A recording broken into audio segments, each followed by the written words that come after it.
The millionaire couldn't stand being contradicted, especially by someone beneath him. The virgin maid just wanted to survive in silence, but a single touch, a single glance, and the tension between them became unbearable. If you enjoy love and romance stories, watch until the end. Subscribe to this channel and leave a comment saying where you're listening from.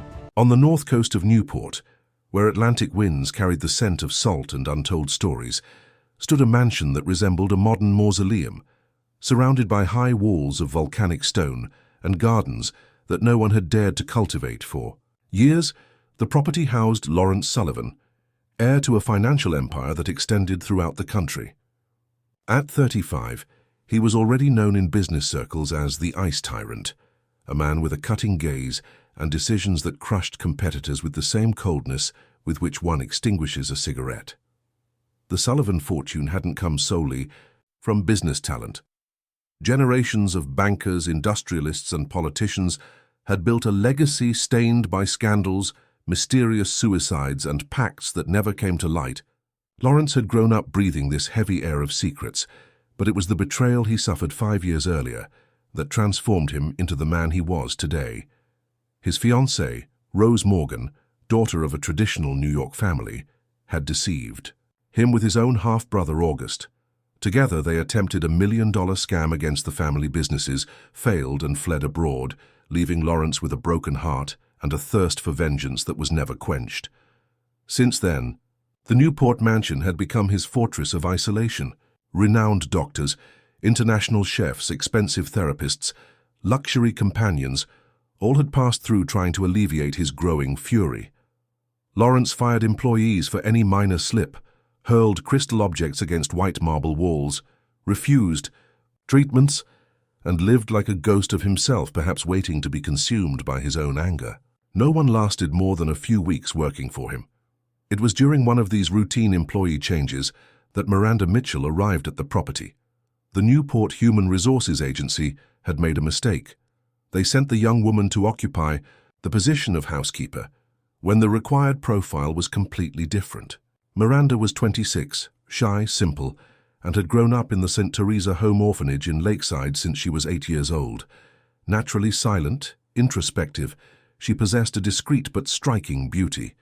Golden brown hair, eyes green, as the sea on a cloudy day, and a strangely peaceful presence that reminded one of the smell of fresh coffee on a cold winter morning. When she arrived at the mansion on a rainy March afternoon, Lawrence didn't even notice her. He was locked in his office, yelling on the phone at lawyers about an IRS investigation that threatened some of his businesses. Miranda was received by the former housekeeper, Mrs. Carla, a 60-year-old woman who had worked for the family for decades and was about to retire. "Girl, you have no idea what awaits you here," said Carla, leading her through the cold marble corridors. "The boss gets worse every day. Yesterday he broke 3 crystal glasses because dinner was 2 degrees warmer than ordered. Before me, a housekeeper trained in Europe lasted only 10 days. But there was something about Miranda that set her apart from all the other employees who had tried to deal with Lawrence. Her gestures carried an ancient language, invisible to the eyes but understood by the soul. When she prepared evening teas, she used herbs that she gathered from the abandoned garden at the back of the property. Wild chamomile, lemon balm, melissa, and somehow they seemed to relieve the terrible headaches and chronic insomnia that tormented Lawrence. Her steps made no echo through the stone corridors, and her words, when they came, never pleaded or justified themselves. She simply named things with almost mathematical precision. Lawrence began to observe her as one studies an inexplicable phenomenon. Intrigued, skeptical, restless. For the first time in years, his fury began to change shape. It didn't diminish, it just shifted, becoming quieter, turned inward. He began to test her deliberately. He left contradictory orders, asked for coffee at 6 in the morning, then complained it was too early. He set emotional traps, created humiliating situations, like deliberately spilling red wine on the Persian carpet in the living room to see how she would react to cleaning it. Miranda never broke. Never. Not out of pride or stubbornness, but from something deeper, a kind of invisible faith, as if she were always protected by a sacred pact that no one else understood. When he shouted, she remained serene. When he provoked her, She responded with a calmness that destabilized him more than any shoutback would have done. What Lawrence didn't know was that Miranda was also fighting her own demons. The orphanage where she grew up hadn't been a welcoming refuge, but an emotional prison disguised as Christian charity. There, she had learned that desire was a mortal sin, that the female body was a dangerous trap, and that love was a delusion that led women to perdition. The nuns called her daughter of disgrace, because her mother, a young peasant woman of unknown origin, had disappeared under mysterious circumstances shortly after leaving her at the orphanage. The only memory Miranda had of her mother was a golden locket with a small image of the Virgin Mary and a lock of golden brown hair, both a precious memento and a painful enigma that had accompanied her since childhood. Weeks passed, and Lawrence found himself waiting for the moments when Miranda would silently appear in his field of vision. She had a habit of appearing in the most unlikely places, reorganizing books in the library while he worked, replacing wilted flowers in the entrance hall just when he came down for dinner, or simply crossing the garden at dusk with a basket of fresh herbs. There was something hypnotic in the way she moved, as if each gesture were a dance rehearsed for centuries. One April morning, Lawrence woke up more irritated than usual. The nightmares had returned, dreams where Rose and August laughed at him, while burning important documents from his company. He went down for breakfast determined to explode at anyone who crossed his path. He found Miranda in the kitchen, preparing sugar breads that perfumed the entire house, with an aroma that immediately transported him to childhood, when his grandmother was still alive, and the mansion had laughter echoing through the corridors. "You shouldn't be messing with the oven without authorization," he said, his harsh voice cutting through the morning silence. Miranda didn't turn around, continuing to knead the dough with precise movements. "Mrs. Carla taught me before she left. She said you liked fresh bread on Monday mornings. Mrs. Carla is no longer here to give orders. I decide what happens in this house." Finally, she turned to face him, her green eyes fixed on his without wavering. "Yes, sir, but the bread is already baking.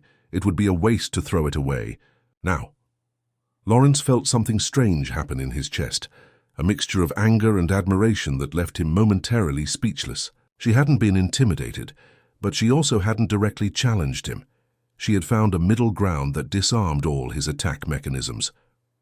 "Next time, ask first," he grumbled, grabbing a cup of coffee and leaving the kitchen before she could respond. But he couldn't concentrate on work that morning. The aroma of the breads invaded his office, and when he finally gave in to temptation and went down to try a piece, he discovered it tasted exactly like what his memory held of childhood Sundays. Miranda had perfectly recreated a recipe he didn't even know he missed. A dangerous game then began between them. Lawrence created increasingly elaborate situations to test her, and Miranda responded with a serenity that disconcerted him. When he accidentally knocked all the papers from his office onto the floor and demanded she organize them alphabetically, Miranda spent hours in silence completing the task without a single complaint. When he changed the dinner menu 3 times, in the same day she prepared all 3 different meals without batting an eye. The turning point came on a stormy night in May.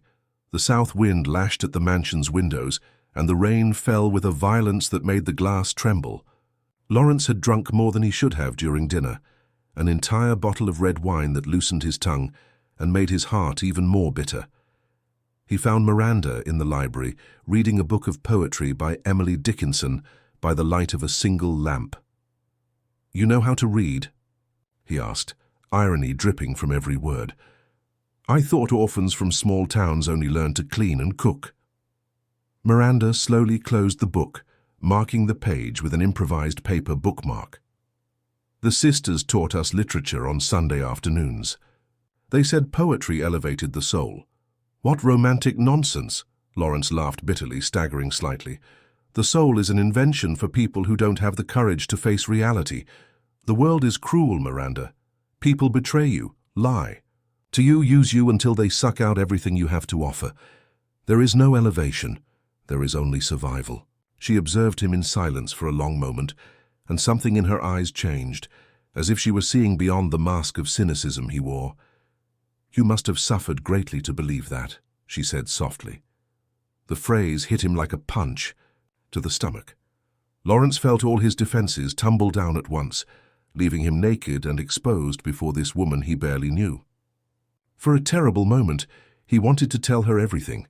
About Rose, about August, about the sleepless nights planning revenges that never came, about the emptiness that grew inside him like a tumor. Instead, he exploded. "You know nothing about me, nothing about what I've lived or haven't lived. You're just an employee, a nameless orphan I could fire with a snap of my fingers." Miranda rose slowly, placing the book on the mahogany table. She approached him until they were just a few inches apart, and Lawrence could smell the subtle lavender scent emanating from her skin. "You can fire me whenever you want, Mr. Sullivan, but that won't heal the wound you carry, nor will it bring back the person who hurt you." For an instant, Lawrence wanted to touch her, to pull her close and kiss that mouth that spoke truths he didn't want to hear. The tension between them was almost palpable, electric like the air before lightning strikes. But instead, he abruptly retreated, went up to his room, and spent the rest of the night awake, trying to understand what kind of spell that woman had cast over him. The next day, Lawrence didn't leave his room. Miranda left breakfast at the door, along with a small bouquet of jasmines she had picked from the garden. He didn't touch the food, but he kept the flowers in a desk drawer, not quite knowing why. And for the first time in 5 years, he didn't feel like breaking anything. The days that followed were a strange, silent truce.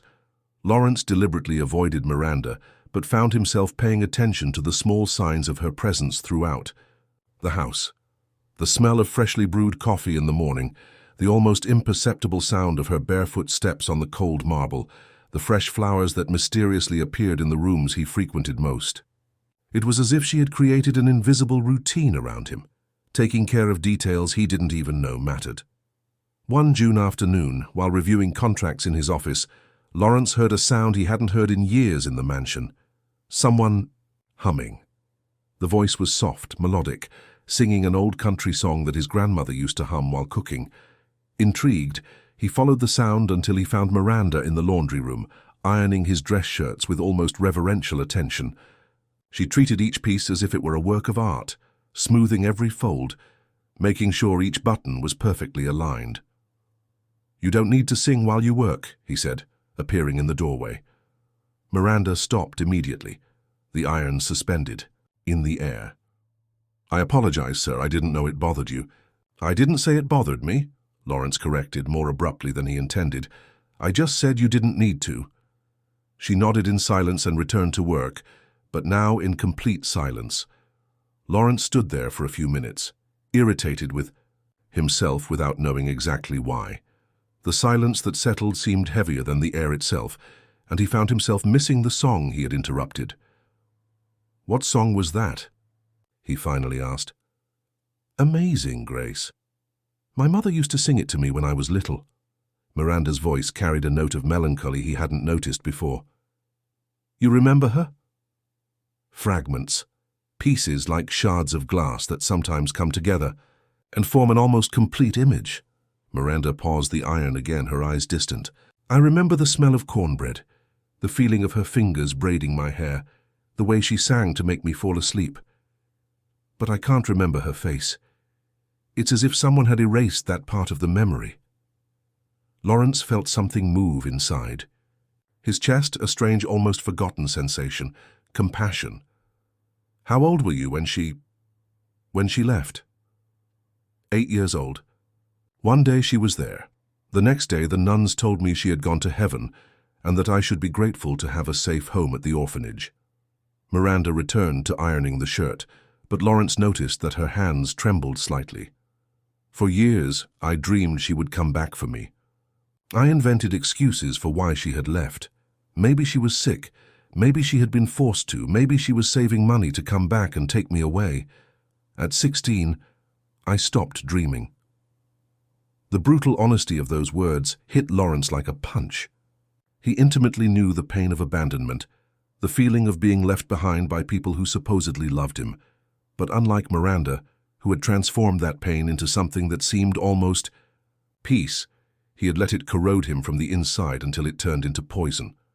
You never tried to find out what really happened to her?" Miranda smiled sadly. "With what resources? With what connections? I was just another orphan without proper documents, without known family. The nuns said it was better not to dwell on the past, that God had his plans. I learned to accept the mystery." That night, Lawrence couldn't concentrate on anything else. He stayed up late, thinking about Miranda's story, comparing it to his own. Both had been betrayed by the people they loved most, but she had chosen serenity where he had chosen bitterness. There was something deeply disturbing and at the same time fascinating about this difference. In the days that followed, he began to observe her with different eyes. He noticed how she treated each domestic task with an almost sacred dedication, as if she were performing a divine service. He noticed how she talked to the plants in the garden while watering them, as if they were old friends. He noticed how her lips curved into an almost imperceptible smile when she found a book she liked in the library. And he noticed mainly how his own anger was beginning to transform into something different. It didn't disappear, but it took on new forms. It turned into curiosity when she did something unexpected. It turned into protection when he imagined other men looking at her with interest. It turned into desire when he saw her bent over some task, her golden hair escaping from the improvised bun, the curve of her neck exposed and vulnerable. Chapter Decisive moment came on a July afternoon when Lawrence returned from a particularly tense meeting in New York. The lawyers had bad news about the federal investigations. There was evidence that someone was leaking internal company information, sabotaging his business from the inside out. He arrived at the mansion with the feeling that the world was collapsing again, that the ghosts of the past had returned to haunt him. He found Miranda in the kitchen, preparing a lamb stew that perfumed the entire house. She looked up when she saw him enter and must have noticed something in his expression, because she immediately set down the spoon and approached. Did something happen? The question, simple and direct, without unnecessary formalities or circumlocutions, broke Lawrence's last resistance. He collapsed into a kitchen chair, something he had never done before, and for the first time in 5 years told someone about Rose and August, about the betrayal, about the failed scam, about how he had discovered the two in his own bed, in the apartment he had bought for her in South Beach. Miranda listened to everything in silence, without judgments, without empty advice, without attempts to minimize his pain.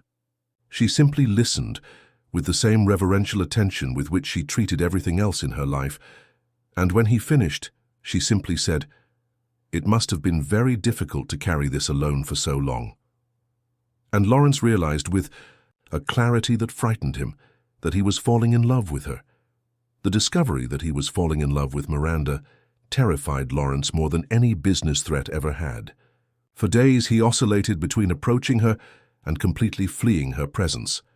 He spent hours locked in his office, trying to convince himself that this was just loneliness, neediness, perhaps even an unconscious strategy of his brain to forget Rose. But deep down he knew it was a lie. What he felt for Miranda was completely different from anything he had experienced before. With Rose, love had been performative, full of expensive dinners, extravagant jewelry, trips to paradisiacal places that she obsessively posted on social media. It was a love for display, beautiful to look at but cold to the touch. With Miranda, everything was silence and depth. It was the way she arranged his books in the exact order he preferred, without him ever having mentioned this preference. It was the chamomile tea that appeared on his desk exactly when his headaches began. It was the way she had listened to him talk about his wounds, without trying to fix him, only offering her presence as a balm. One August morning, Lawrence woke up with a decision made. He would go to New York to definitively resolve the company's problems, and when he returned, he would send Miranda away. It was the only way to protect both of them from what was happening between them. She deserved someone better, someone who didn't carry the weight of so many mistakes and so much bitterness. And he needed to focus on his business before everything collapsed. But when he went down for coffee, he found Miranda on the porch, watering the plants with a worried expression he had never seen before. She held a letter in her hands, and her cheeks were paler than usual. Bad news? He asked, trying to sound casual. Miranda startled as if she hadn't heard him arrive.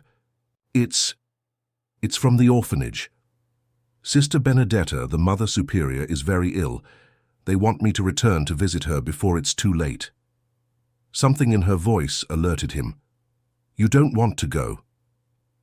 It's not that I don't want to, it's that... She paused, nervously folding the letter. That place doesn't hold good memories for me. And Sister Benedetta. She was never kind to me.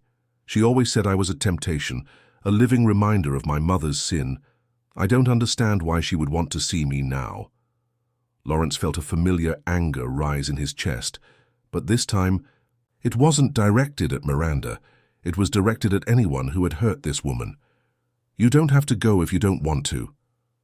But what if she has information about my mother? What if it's my last chance to discover the truth? Miranda raised her eyes to him, and Lawrence saw a vulnerability there that made him want to protect her from the entire world. Then I'll go with you, he said before fully processing the decision. Sir? You shouldn't face this alone. I can pay for a driver to take us to Lakeside. We'll stay as long as necessary and return the same day. Miranda stared at him for a long moment, as if trying to decipher a complex equation. Why would you do that for me? The question hung in the air between them, loaded with all the things neither of them was ready to say out loud. Lawrence felt the impulse to lie, to invent a convenient excuse, but Miranda's eyes seemed to see through all his masks. Because you matter, he said finally, the words coming out hoarser than intended.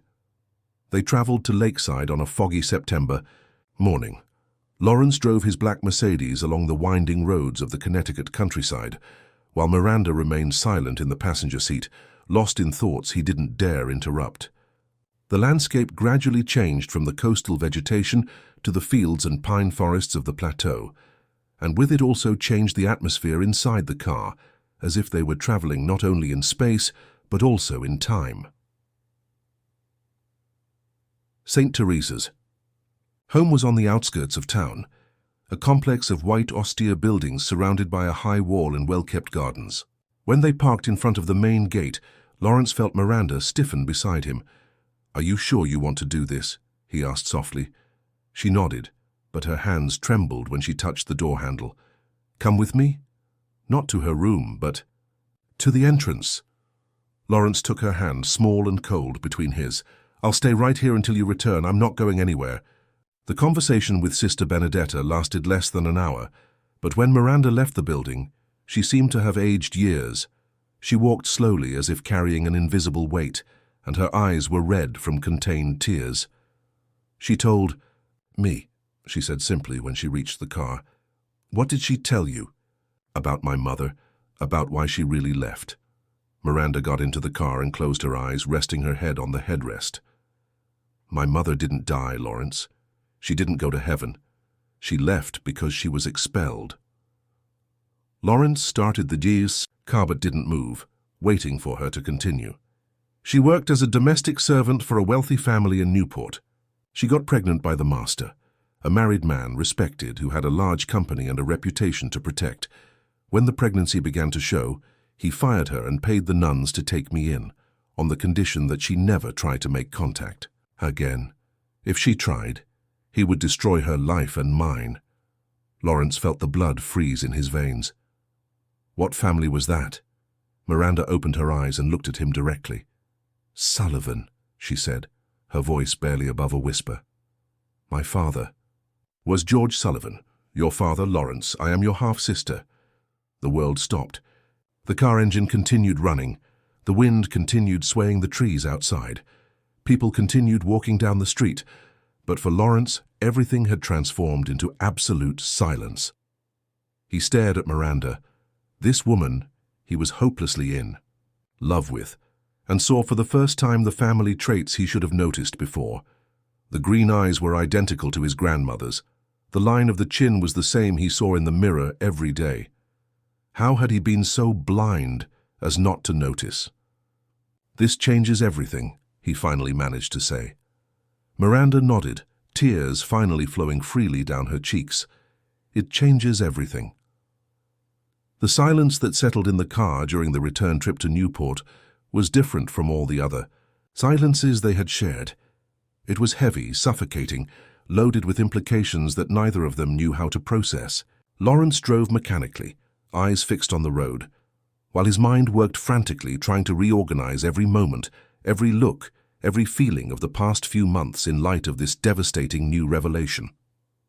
Miranda remained huddled in the passenger seat, her mother's locket clutched between her fingers, as if it were a talisman against pain. She had kept that object throughout her life, without knowing that inside it was not only the image of the Virgin Mary, but also the key to a secret that would change everything. Sister Benedetta had given her a second letter, a letter that her mother had left for her, sealed and kept for all these years, waiting for the right moment. "I need to read it," she said suddenly, breaking the silence that seemed eternal. Lawrence pulled the car over to the shoulder of a secondary road, surrounded by cornfields stretching to the horizon. Miranda opened the envelope with trembling hands and unfolded a yellowed sheet of paper. The handwriting was delicate, feminine, and even after so many years still maintained the elegance of someone who had learned to write with care. "My dear Miranda," she began to read aloud, her voice faltering at the first words. "If you are reading this letter, it is because the time has come to know the truth that I have carried as a weight in my heart all these years. I did not die, my daughter. I was forced to leave." Lawrence closed his eyes, preparing himself to hear the confirmation of something he already knew would destroy them both. George Sullivan was a powerful, respected man, but also cruel when he felt threatened. "When he discovered that I was carrying you in my womb, he showed neither love nor responsibility, only fear that the scandal would ruin his reputation. He offered me money to disappear, but I refused. I wanted you to grow up knowing your true family, having the rights that were yours by birth. He then changed his strategy. He threatened me, said that if I didn't disappear voluntarily, he would make me disappear in another way, and that you, my girl, would grow up in an institution where you would learn to forget that I had ever existed." Miranda paused, tears making it difficult to continue reading. Lawrence instinctively reached out to touch her hand, but stopped himself mid-movement. Everything had changed. Every gesture of affection between them now carried a weight that didn't exist before. "I chose to leave because I believed that this way you would be safe," she continued reading. "But I left this locket with the nuns, hoping that one day you might discover the truth. Inside it is a key, my daughter, a key that opens a safe deposit box at First National Bank in Newport, downtown branch. There are kept all the documents that prove your parentage, some jewels that belong to your paternal grandmother, and letters that George wrote to me when he still pretended to love me. Use these proofs as you see fit. You have a right to the Sullivan inheritance as much as any legitimate child, but more than material rights, you have a right to the truth. Forgive me for not being brave enough to fight for you at the time. I love you more than words can express. Your mother, Ellen Mitchell." When Miranda finished reading, silence settled between them again, but now charged with a completely new tension. She was his half-sister. She had legal rights to the family inheritance, and they had fallen in love with each other without knowing about the blood connection that linked them. "What are we going to do now?" asked Miranda, her voice small and lost. Lawrence looked at her, this woman he was hopelessly in love with, and saw for the first time the family traits he should have noticed before. The green eyes were the same as his grandmother's. The line of the chin was the same he saw in the mirror every day. How had he been so blind? "This changes everything," he finally managed to say. Miranda nodded, tears finally flowing freely down her cheeks. "It changes everything." The silence that settled in the car during the return trip to Newport was different from all the other silences they had shared. It was heavy, suffocating, loaded with implications that neither knew how to process. Lawrence drove mechanically, eyes fixed on the road, while his mind worked frantically trying to reorganize every moment, every look, every feeling of the last few months in light of this devastating new revelation. Miranda remained huddled in the passenger seat, her mother's locket clutched between her fingers, as if it were a talisman against pain. She had kept that object throughout her life, without knowing that inside it was not only the image of the Virgin Mary, but also the key to a secret that would change everything. Sister Benedetta had given her a second letter, a letter that her mother had left for her, sealed and kept all these years, waiting for the right moment. "I need to read it," she said suddenly, breaking the silence that seemed eternal. Lawrence pulled the car over to the shoulder of a secondary road, surrounded by cornfields stretching to the horizon. Miranda opened the envelope with trembling hands and unfolded a yellowed sheet of paper. The handwriting was delicate, feminine, and even after so many years still maintained the elegance of someone who had learned to write with care.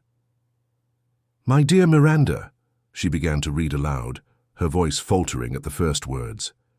"If you are reading this letter, it is because the time has come to know the truth that I have carried as a weight in my heart all these years. I did not die, my daughter. I was forced to leave." Lawrence closed his eyes, preparing himself to hear the confirmation of something he already knew would destroy them both. George Sullivan was a powerful, respected man, but also cruel when he felt threatened. "When he discovered that I was carrying you in my womb, he showed neither love nor responsibility, only fear that the scandal would ruin his reputation. He offered me money to disappear, but I refused. I wanted you to grow up knowing your true family, having the rights that were yours by birth. He then changed his strategy. He threatened me, said that if I didn't disappear voluntarily, he would make me disappear in another way, and that you, my girl, would grow up in an institution where you would learn to forget that I had ever existed." Miranda paused, tears making it difficult to continue reading. Lawrence instinctively reached out to touch her hand but stopped himself mid-movement. Everything had changed. Every gesture of affection between them now carried a weight that didn't exist before. "I chose to leave because I believed that this way you would be safe," she continued reading. "But I left this locket with the nuns, hoping that one day you might discover the truth. Inside it is a key, my daughter, a key that opens a safe deposit box at First National Bank in Newport, downtown branch. There are kept all the documents that prove your parentage, some jewels that belong to your paternal grandmother, and letters that George wrote to me when he still pretended to love me. Use these proofs as you see fit. You have a right to the Sullivan inheritance as much as any legitimate child, but more than material rights, you have a right to the truth. Forgive me for not being brave enough to fight for you at the time. I love you more than words can express. Your mother, Ellen Mitchell." When Miranda finished reading, silence settled between them again, but now charged with a completely new tension. She was his half-sister. She had legal rights to the family inheritance, and they had fallen in love with each other without knowing about the blood connection that linked them. "What are we going to do now?" asked Miranda, her voice small and lost. Lawrence looked at her, that woman he was hopelessly in love with, and saw for the first time the family traits he should have noticed before. "I don't know," he admitted. "I need to process this. I need to understand what this means." "Lawrence, I never wanted anything from your family. I never knew I had a right to anything. I didn't even know my father was still alive when I started working for you." "He died 3 years ago," Lawrence said automatically. "Massive heart attack. He never mentioned you, not even once." "He kept his word. He completely erased me from his existence." The pain in Miranda's voice was like a dagger to Lawrence's heart. He intimately knew that feeling of paternal rejection. George had never been an affectionate father, always more concerned with business and appearances than with his children. But at least Lawrence had grown up with recognition, the name, legitimacy. Miranda had grown up as an orphan, carrying the weight of an abandonment that wasn't even her fault. "I'll take you back to the mansion," he said finally. You can stay as long as you need to decide what you want to do." "And you? What will you do?"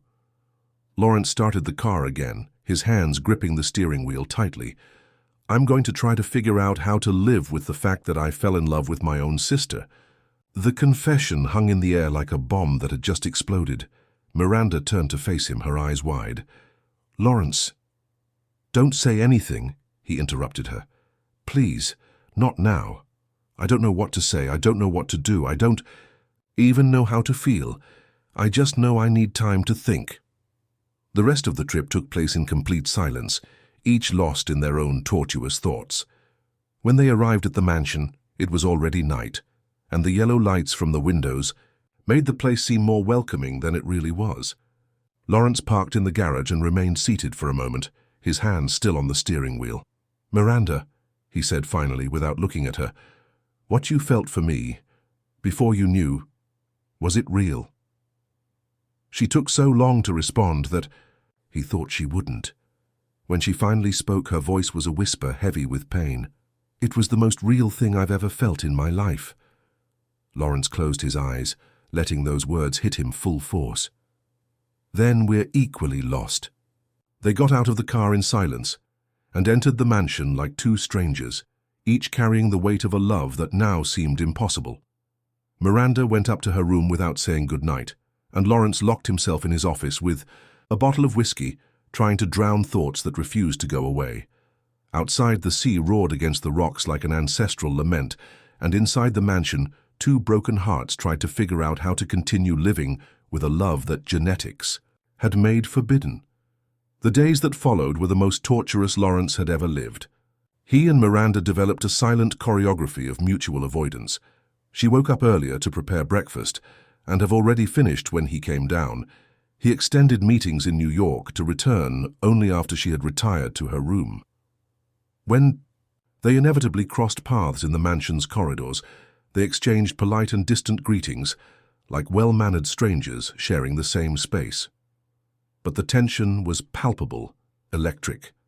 Lawrence found himself paying attention to every sound she made, every door she opened, every step on the upper floor.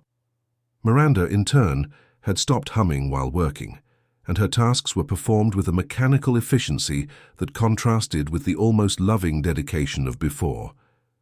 It was as if both were trying to anesthetize themselves against what they felt, creating a colder, more distant version of themselves. One October morning, Lawrence went down for coffee and found a letter on the kitchen table. It was Miranda's formal resignation, written in her careful handwriting, communicating that she would leave at the end of the week. The words were respectful, professional, but he could read between the lines the pain she was trying to hide. She didn't mention the kinship, didn't talk about inheritance rights, just said she had decided to pursue other professional directions.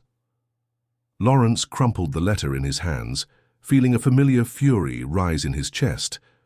But this time it wasn't directed at her. It was directed at the entire universe, at the cruel fate that had put the perfect woman in his life, only to make her unreachable. He ran up the stairs 2 at a time, knocked on her bedroom door harder than he intended. "Miranda, I need to talk. To you." Total silence. "I know you're in there. Please." The door opened just a crack, and he saw half of her face, her eyes red and swollen from crying. "There's nothing to talk about, Lawrence.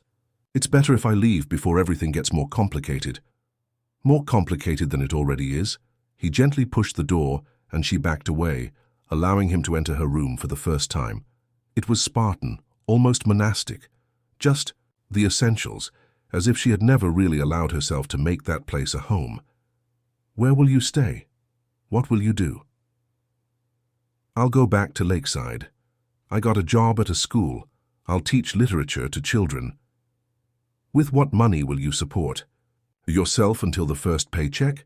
With what resources will you rent a house?" Lawrence knew the salaries of teachers in small towns. He knew she would face difficulties. "It's none of your business," she replied, but without the firmness she was trying to show. "Of course it is," Lawrence countered.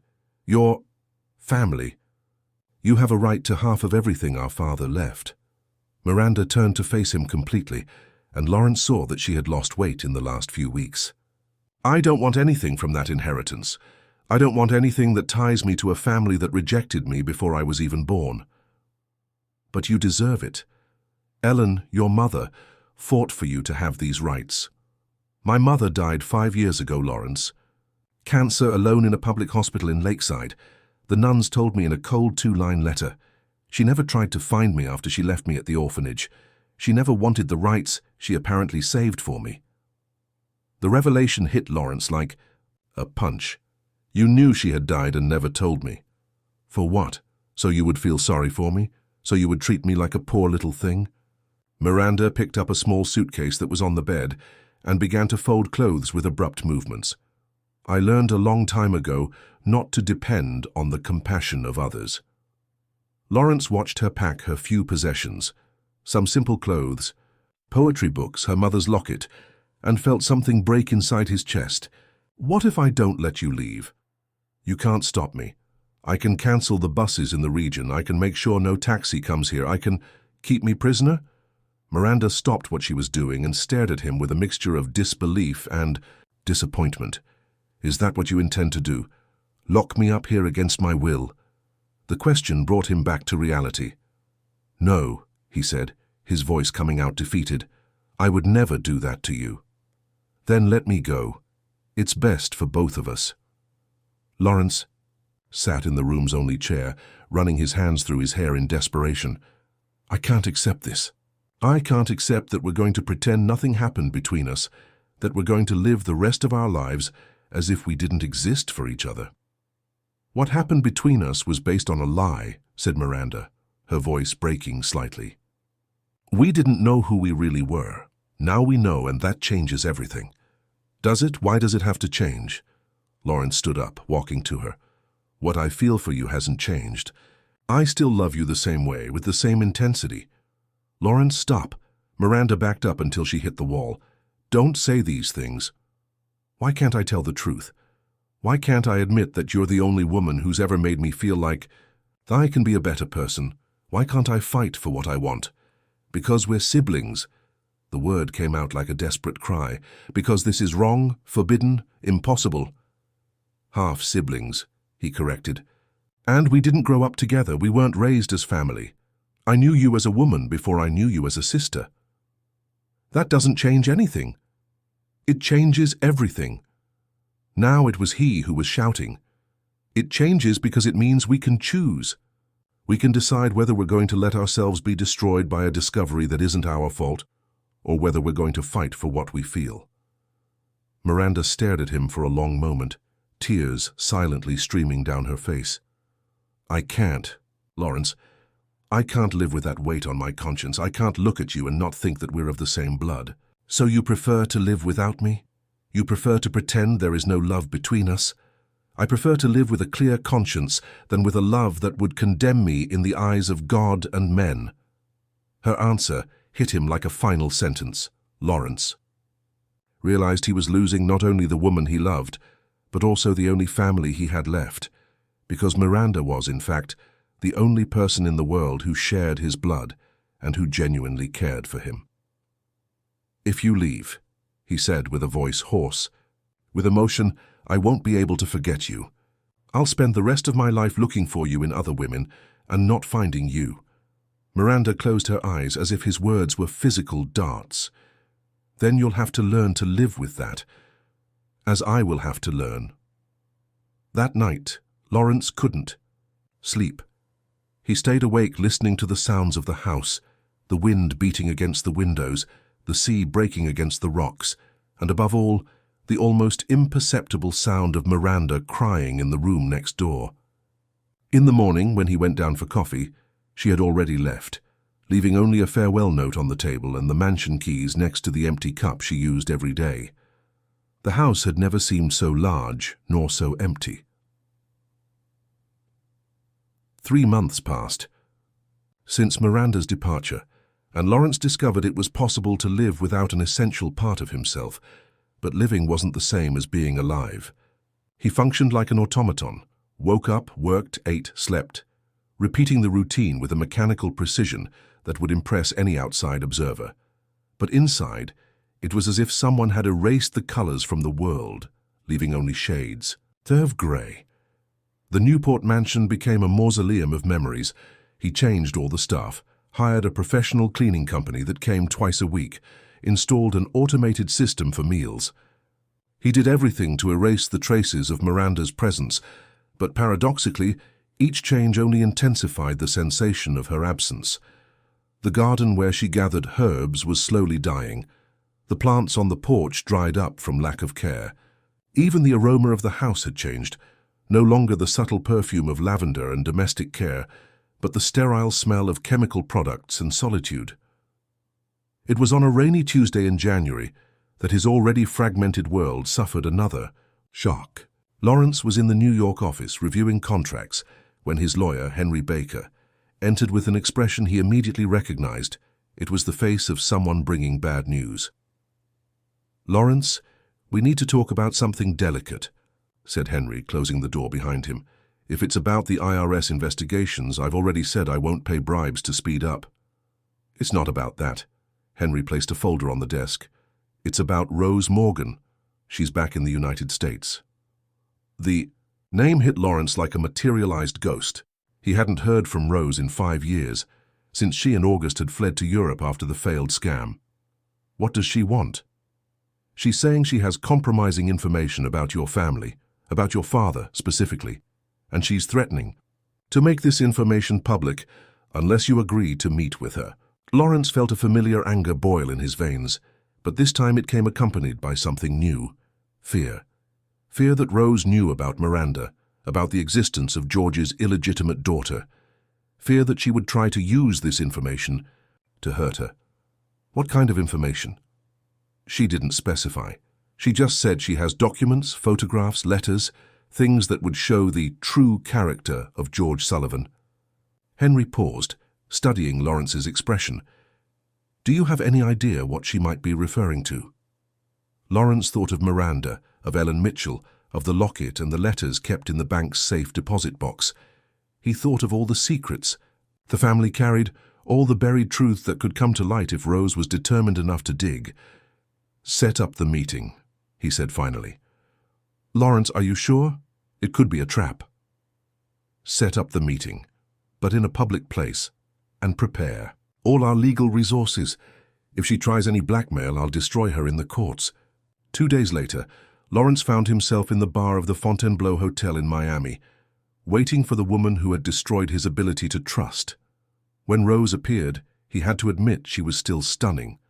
Her blonde hair was now shorter, in a sophisticated cut that highlighted her blue eyes, and she wore a black dress that probably cost more than most people earned in a year. But there was something different about her, a hardness in her gaze that didn't exist before, a bitterness that mirrored his own.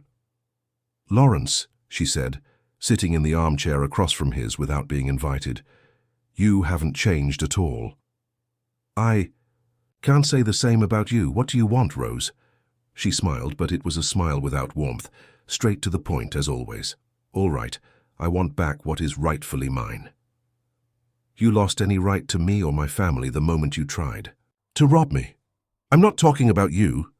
Rose opened an expensive purse and removed a yellowed envelope. "I'm talking about the inheritance your father left for me." Lawrence frowned. "My father never left anything for you." "Not directly, but he left it for Ellen Mitchell, and Ellen Mitchell left everything to me." Rose's smile widened, revealing perfectly white teeth that seemed predatory. "Did you know that your dear Miranda had a legal power of attorney, signed by her mother? A power of attorney that transferred all her rights over the Sullivan inheritance to the person who would take care of her if something happened?" The world stopped. Lawrence felt as if the ground had opened beneath his feet. "What are you saying?" "I'm saying that Ellen Mitchell died intestate, but left a legal document transferring all her daughter's inheritance rights to me, in case something happened to Miranda." And something did happen. Rose leaned forward, her eyes gleaming with malice. "She died, Lawrence. Your beloved half-sister died 2 months ago in Lakeside. Car accident on a rural road. Very tragic." The air completely left Lawrence's lungs. The world around began to spin. The voices in the bar transformed into a distant buzz. "You're lying." "I have the death certificate right here." Rose pulled another document from the envelope. "Miranda Mitchell, 26 years old, deceased on November 15th due to cranial trauma resulting from a car accident. With no known close relatives, she was buried in the municipal cemetery of Lakeside." Lawrence took the document with trembling hands. It was real. The official seal, the notary's signature, all the bureaucratic details of someone's death. The death of the woman he loved, the death of the only family he had left. "How did you know about her?" he managed to ask, his voice coming out as a hoarse whisper. "August was always better at investigations than you imagined. When we discovered the existence of George's illegitimate daughter, we saw an opportunity. We made contact with Ellen before she died, gained her trust, had her sign the necessary documents. It was a long-term plan, Lawrence, much more sophisticated than that amateur attempt from 5 years ago. Reality was assembling in Lawrence's mind like pieces of a macabre puzzle. You killed her. You killed Miranda." "We didn't kill anyone." Rose feigned indignation. "It was a legitimate accident. Of course, it may have been precipitated by some circumstances we created. An anonymous call informing her that there was a better job waiting for her in Hartford.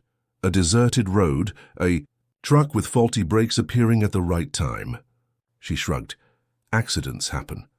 Lawrence stood up from the armchair with such force that it toppled backward. Several people in the bar turned to look, but he didn't care. For a moment, he wanted to strangle Rose right there, in front of everyone. "Consequences be damned. I will destroy you," he said, his voice low but carrying a deadly promise. "I will use every penny I have, every contact I possess, every favor that might be owed to me. I will hunt you to the ends of the earth, and I will make you pay for what you did." Rose remained calmly seated, as if his threats were a summer breeze. "You can try, darling, but now I have the same resources as you. Half of the Sullivan inheritance legally belongs to me, and unlike you, I don't have moral scruples that prevent me from doing whatever is necessary to protect myself." She rose gracefully, picked up her purse, and prepared to leave. "Oh, and Lawrence, the next time you fall in love, make sure the person really exists before giving your heart away. Miranda never really existed. She was just a piece in a game much larger than your romantic mind could comprehend." With these words, Rose left the bar, leaving Lawrence alone with the death certificate of the woman he loved and the devastating realization that he had lost everything that mattered in life. Lawrence left the hotel staggering like a mortally wounded man. The streets of Miami seemed unreal, as if he were walking through a nightmare from which he couldn't wake up. Miranda's death certificate burned in his pocket like a branding iron, constantly, reminding him that the woman he loved was dead because of his very existence. If she had never worked for him, if they had never met, if he weren't a Sullivan with a cursed inheritance, she would still be alive. He spent the next 3 days locked in his apartment in South Beach, drinking whiskey and trying to process a pain that seemed physically impossible to bear. It was different from Rose's betrayal 5 years ago. That had been anger, humiliation, desire for revenge. This was absolute emptiness. It was as if someone had ripped out an essential part of his soul, leaving a hole that could never be filled. On the 4th day, when he finally managed to stop drinking long enough to think clearly, Lawrence made a decision that surprised even himself. He was going to Lakeside. He needed to see Miranda's grave, needed to say goodbye properly, needed to understand how his life had become a Greek tragedy where love was doomed from the beginning. He drove, there in a semi-conscious state, stopping only for fuel and coffee, arriving in the mountain town when the sun was setting behind the mountains. The municipal cemetery was on a hill on the outskirts, a simple and peaceful place where wooden and marble crosses mingled among ancient cypresses. It took 2 hours walking among the rows of graves to find a simple headstone with the name he was looking for: Miranda Mitchell, 1997-2024, rest in peace. Lawrence knelt on the still fresh earth of the recent burial and finally cried. He cried as he hadn't cried since childhood, with sobs that tore through his chest and tears that seemed to come from a bottomless well. He cried for Miranda, for Ellen, for all the years they had been deprived of living as a family. He cried for himself, for the bitter and lonely man he had become. He cried for the love he had discovered too late and lost too soon. "I'm sorry," he whispered to the cold headstone. "I'm sorry for not protecting you. I'm sorry for loving you when I shouldn't have. I'm sorry you died alone, without knowing that someone loved you more than life itself." It was then that he heard footsteps behind him. Lawrence turned, expecting to see a cemetery employee, or perhaps someone visiting another grave. Instead, he saw a figure that made him question his own sanity. Miranda was standing a few meters away, alive, real breathing. Lawrence blinked several times, certain he was having hallucinations caused by alcohol and grief. But she remained there, wearing a simple blue cotton dress and an expression of shock that mirrored his own. "Lawrence?" The voice was hers, unmistakably hers. "What are you doing here?" He rose, staggering, his legs almost giving way under the weight of disbelief. "You're dead. I have the death certificate. Rose showed me." "Rose?" Miranda took a step back, her face paling. "Your ex-fiancée, what does she have to do with this? She said you died in a car accident, that it was part of a plan to get the inheritance." Lawrence walked toward her, still uncertain if he wasn't dreaming. "How can you be here if you're buried in this grave?" Miranda looked at the headstone and then at him, understanding and horror mixing in her expression. "Lawrence, that's not me. That's another Miranda Mitchell, a distant cousin I didn't even know existed until a few weeks ago." "What?" "When I left Newport, I came to Lakeside and got a job at a school like I told you. But a month ago, a woman appeared claiming to be a lawyer, looking for me. She said a relative of mine had died in an accident and left some belongings for me. That's how I discovered there was another Miranda Mitchell in the region, a cousin. On my mother's side, I never met." Lawrence felt as if the world were reorganizing around him. "So you're not dead?" "I'm not dead." Tears began to stream down Miranda's face. "But Lawrence, what happened? Why did you think I was dead? What did this Rose tell you?" He told her everything. About the meeting in Miami, about Rose's threats, about the forged documents and the plan to get the inheritance. With each word, Miranda's face grew paler, more frightened. "She tricked me," said Lawrence when he finished telling the story. "She used your cousin's death to make me believe you were dead. But why? What was the purpose?" "Control," said a familiar voice behind them. Both turned to see Rose emerging from behind a larger mausoleum, accompanied by two men in dark suits who clearly weren't lawyers. "Bravo, Lawrence. You were always smarter than I gave you credit." "For?" Rose approached with a smile that didn't reach her eyes, "but not smart enough to stay away from here." "What do you want?" Lawrence instinctively placed himself in front of Miranda. "I want both of you to disappear, permanently. Miranda represents a threat to my claim on the inheritance, and you represent a threat to my freedom. Two problems I can solve at once." 1. Of the suited men pulled out a gun, pointing it at Lawrence. The other positioned himself to block any escape route. "You can't just kill us in a public cemetery," said Miranda, trying to sound braver than she obviously felt. "Of course we can. It's a perfect place, actually. Two desperate lovers, reunited in tragedy, decide to join in death. Very romantic." Rose checked her watch. "In 20 minutes, a mysterious fire will start at the school where you work, Miranda. When the firefighters arrive, they'll find evidence that you set fire to the building before coming here to kill yourself out of guilt." Lawrence, devastated by the death of his sister lover, couldn't bear to live with the pain and joined her. A perfect story for the sensationalist press. Lawrence felt pure rage run through his veins. "You really believe you're going to get away with this?" "I've gotten away with worse. And this time I have enough resources to ensure that no investigation goes too far." That's when Miranda did something completely unexpected. Instead of backing away or begging, she stepped forward, taking the locket from her neck. "Before I die," she said calmly, "I want you to know the truth. The real truth, not the distorted versions all of you have created." Rose hesitated, curious despite herself. "What truth?" Miranda opened the locket and removed the small key that was hidden inside. "Ellen, my mother, didn't just leave letters and jewels in the bank's safe. She left recordings, hours of recordings detailing all the Sullivan family's crimes over decades, bribery, blackmail, at least 3 contracted killings that she knew of." Miranda smiled sadly. "She may have been a domestic servant, but she was very intelligent. She knew she would need protection against powerful men." "You're lying," said Rose, but her voice trembled. "The recordings are programmed to be automatically sent to all the major newspapers in the country if I don't enter a special code into the system every 7 days. It's been exactly 6 days since I last logged in." Miranda looked directly at Rose.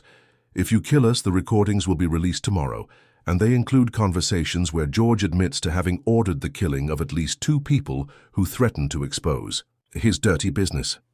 The silence extended for several seconds. Finally, Rose made a gesture for the men to lower their weapons.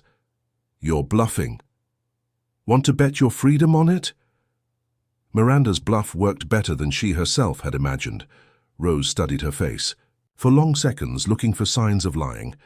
But Miranda had learned in the orphanage streets to hide her true feelings when survival depended on it. She maintained a serene and determined expression, as if she really had an arsenal of evidence, waiting to destroy them all. "Even if you have these recordings," Rose finally said, "that doesn't solve my problem. So I still need you two to disappear." "Actually, it does solve it." Miranda took another step forward, ignoring the guns still pointed in their direction. "Because if anything happens to me or Lawrence, the recordings won't just be sent to newspapers. They'll be sent to the FBI, to the Justice Department, and to some international contacts my mother made over the years. You won't just lose the inheritance. You'll spend the rest of your lives in prison." Lawrence watched the woman he loved confront their would-be killers with a courage that left him simultaneously proud and terrified. She was making it all up, he knew that, but her performance was so convincing that even he was beginning to believe in the existence of the mysterious recordings. "Besides," continued Miranda, "I have a proposal that might interest all of us." "I'm listening," said Rose, clearly irritated but curious. "I relinquish any right to the Sullivan inheritance. I formally renounce any tie to the family, sign all the documents you want. In exchange, you leave us in peace and stop with all this theater of deaths and blackmail." Lawrence turned to face her, shocked. "Miranda, you can't." "I can and I will." She looked at him with a mixture of love and determination. "I never wanted this money, Lawrence. I never wanted to be part of a family that builds fortunes on corpses and secrets. I just want a simple life in peace, away from all this." "But it's yours by right," protested Lawrence. "Rights can be renounced, and I choose to renounce mine." Rose tilted her head considering the proposal. "And the recordings? They remain safely stored, but will never be used, as long as you also fulfill your part of the agreement. Never approach us again, never try to harm us, and let us live our lives in peace." "I accept," said Rose too quickly, which confirmed to Lawrence that she really believed in the existence of the recordings.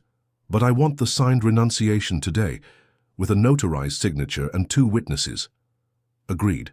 Miranda extended her hand. "But first, your thugs put away the guns, and you leave the cemetery. We'll meet at the Lakeside Notary office tomorrow at 9 in the morning to formalize everything." Rose hesitated for a moment, then made a gesture for the men to put away their guns. "Tomorrow at 9. And Miranda, if you try any trick, if you don't show up or try to run away, I will hunt you both down until I find you. And next time I won't be so civilized." "We'll be there," promised Miranda. Rose and her henchmen moved away among the graves, disappearing into the growing darkness. Lawrence and Miranda remained standing in silence until they were sure they were alone again. "What recordings were those?" asked Lawrence as soon as it was safe to speak. "There are no recordings," admitted Miranda. "I made it all up on the spot." "You made it up?" Lawrence stared at her with disbelief. "You risked our lives on a bluff? It was our only chance. They were going to kill us anyway." Miranda sat on a nearby headstone, her legs finally weakening after the adrenaline of the confrontation. "At least this way, we bought time to think of a solution." "Or we signed. Our death sentence for tomorrow." Lawrence sat beside her, still processing everything that had happened. "Miranda, you don't have to renounce the inheritance. It's yours by right." "Lawrence, look around us." She gestured to the silent cemetery. "So, we're sitting in a cemetery. We've just been threatened with death because of dirty money, and we almost died because of family secrets we didn't even know existed. Do you really think this inheritance is worth all this?" He considered her words, thinking of all the pain and loneliness that the Sullivan fortune had brought to his life. "No," he finally admitted, "it's not worth it." "Then let me renounce it. Let me free us from all this." Lawrence took her hand in his, small and cold but firm. And afterward? What will we do afterward? I don't know. Miranda smiled for the first time since he had found her.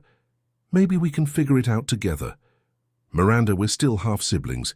That hasn't changed. I know. She turned to face him completely. But you know what else I know? That I almost lost you today. That I've spent the last few months thinking about you every day, trying to convince myself that I could live without you. And I can't, Lawrence. I can't live pretending I don't love you. Society will never accept. Society doesn't need to know.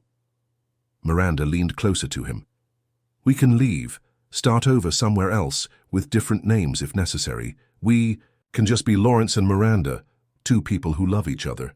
We don't need to be Sullivans or carry the weight of a family that never wanted us anyway. Lawrence studied her face in the faint starlight. You would do that? Abandon everything, your job, your town, your identity, to be with me. I already abandoned everything once when I left Newport, and I discovered that none of it matters if you don't have someone to share it with. She touched his face gently. I don't want to run from what I feel for you anymore. I don't want to let rules created by other people decide how I should live my life. And if we fail, and if we can't deal with what we are to each other, then at least we will have tried. At least we will have fought for our love instead of giving up on it, without giving it a chance. Lawrence closed his eyes, feeling the weight of a decision that would change everything.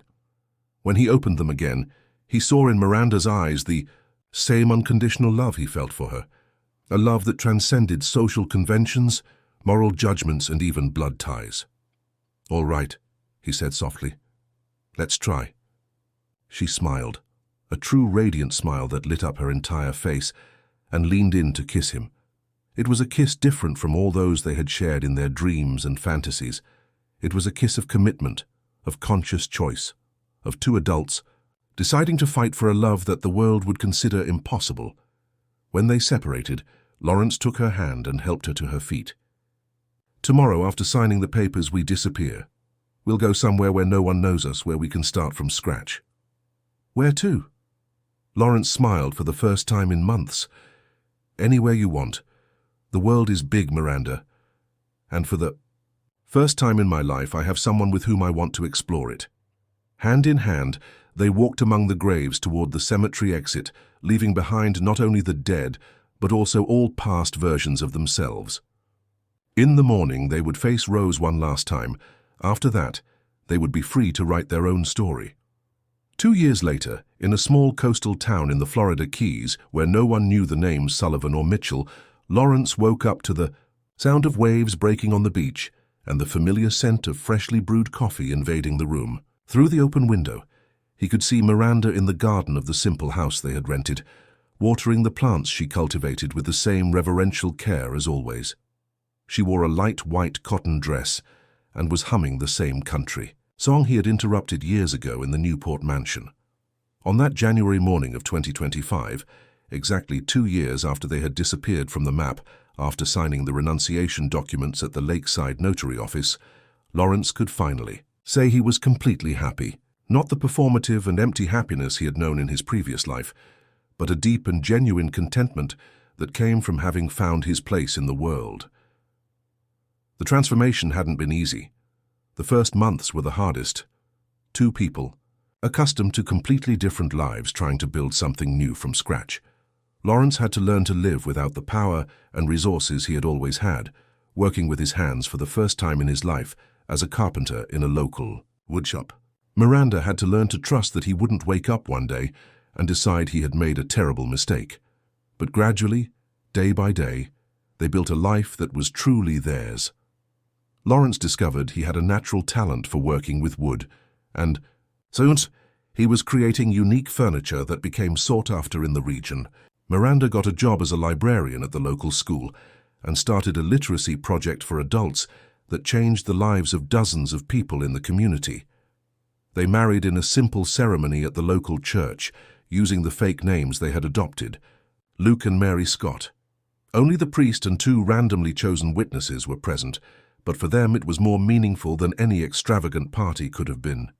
It was a real commitment, based on true love, not on social conveniences or family expectations. The question of kinship never completely disappeared. Sometimes when Lawrence looked at Miranda and saw the family traits he now clearly recognized, he felt a pang of discomfort. But with time he learned that true love transcends biological conventions. They hadn't been raised as siblings, didn't have shared childhood memories or fraternal emotional bonds. They had met as man and woman, fallen in love as man and woman, and chosen to stay together as man and woman. On that particular morning, as he watched Miranda tend to her plants, Lawrence smiled as he realized it had been months since he had thought about his old life. New York, the Newport mansion, the family business rose. All of it seemed to belong to another person, to a version of himself that had died and been buried along with the Sullivan name. "Good morning, Lazy," said Miranda, entering the room with a steaming cup of coffee. She had let her hair grow and now it fell in golden waves to her waist. The Florida sun had gilded her skin, and she looked younger and more radiant than ever. "Good morning, beautiful." Lawrence accepted the coffee and pulled her to sit on the bed beside him. "I dreamed about you again." "Good dream or nightmare?" she teased, snuggling against his chest. "Good dream. I dreamed we were old, sitting on the porch, you still humming while tending to the plants, me still complaining that you wake up too early on weekends." Miranda laughed, a sound he never tired of hearing. 50 years of marriage and you'll still complain about my schedules?" "Probably," Lawrence kissed the top of her head. "And you'll still find me stubborn and difficult to deal with?" "Definitely." They remained in comfortable silence for a few minutes, listening to the sea and feeling the morning breeze come through the window. It was in these moments that Lawrence felt most grateful for the decision they had made. Yes, they had lost fortunes, social status, family connections, but they had gained something infinitely more valuable, a pure love, without ties, without secrets, without guilt. "Lawrence," said Miranda softly, "I have something to tell you." Something in her tone alerted him. He moved slightly away to see her better. "What is it?" She smiled, but there were tears in her eyes, tears of happiness. "I'm pregnant." The world stopped again, but this time in a completely different way. Lawrence felt as if all his organs had stopped functioning simultaneously, then come back to life with doubled intensity. "Are you sure?" "I took the test yesterday in town. 2 months." Miranda took his hands and placed them on her still flat stomach. "We're having a baby, Luke." Lawrence kissed her with an intensity that surprised her, then laughed, a pure, youthful laugh that she hadn't heard since they met. "A baby," he repeated, as if testing the sound of the words. "Our family." "Our family," she confirmed. "No cursed surnames, no blood-stained inheritances, no secrets from the past, just our family. Boy or girl?